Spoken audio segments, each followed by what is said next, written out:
Before the movie, I said that He Walked by Night was one of the most influential films of its time. Well, maybe you noted the familiar face of Jack Webb in the police laboratory scenes. Well, I thought this was safecracker soup. At this point, he was merely another nondescript supporting player, albeit one who studied more than just his own lines. Webb basically copped this film as the template for his Dragnet franchise, which began on radio the year after this film was released, and 2 years later started its epic run on NBC TV. I believe we can use the word ironic to describe America's longest-running cop show being based on a film financed by a mobster. FYI, Jack Webb also borrowed the famous four-note Dragnet theme from Miklos Rozsa's score for The Killers. Sergeant Joe Friday wasn't above a little larceny of his own. While it's definitely the look of He Walked by Night that makes it memorable, I want to take a moment to acknowledge the work of Richard Basehart, an exceptional actor who never really got the acclaim he deserved, mainly because his early films were made for Eagle Lion, which didn't believe in promoting or paying actors very much. Basehart's first few roles, mostly in noir, were as good a run as any actor had at the time.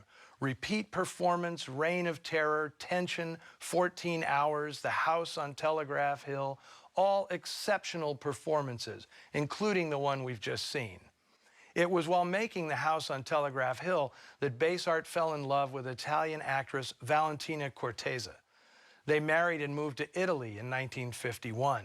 And a few years later, Federico Fellini would cast him as the Fool in his masterpiece La Strada, Basehart's finest hour on film.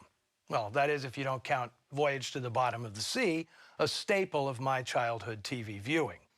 Okay, let's go to the mailbag for a question from a viewer. Actually, this week I've pulled two questions, which are sort of related. First, William Kindle wants to know what were considered the golden years of film noir. Thanks for that, William. It's much easier to answer than when did it start and when did it end. What I like to call the black tide of noir swept through Hollywood between 1946 and 1950. That's when every studio in town was producing at least 8 to 10 crime pictures a year, most having the distinctive noir look. It was an organic, artistic movement because it wasn't like these films were breaking box office records. Which leads to our next question from Noah Green. Was noir popular among mainstream audiences, or did it have a cult following?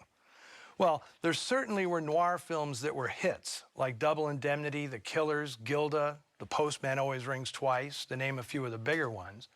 But what made noir popular with producers was that the films didn't cost as much to make. As Jean-Luc Godard would later famously say, all you need is a girl and a gun. So while most of these pictures weren't hits, for the most part, they reliably returned a profit. Remember, this was an era of modest budgets and modest expectations. Films didn't need to make millions on the opening weekend to be judged successful. By about 1950, however, exhibitors in the heartland began to complain about too many crime movies. And that's one factor that led to the darkness being drained from American movie screens. Of course, it would soon start seeping into American TV sets. But that's another story for a different time. Remember, if you have a question for me, be sure to follow @NoirAlley on Facebook and Twitter. Not just to ask questions, but for all things noir, all the time. I'll be back next week with a movie about a cop who'll do anything to score a nice little place in the suburbs, even murder. Until then, try to stay out of the sewer.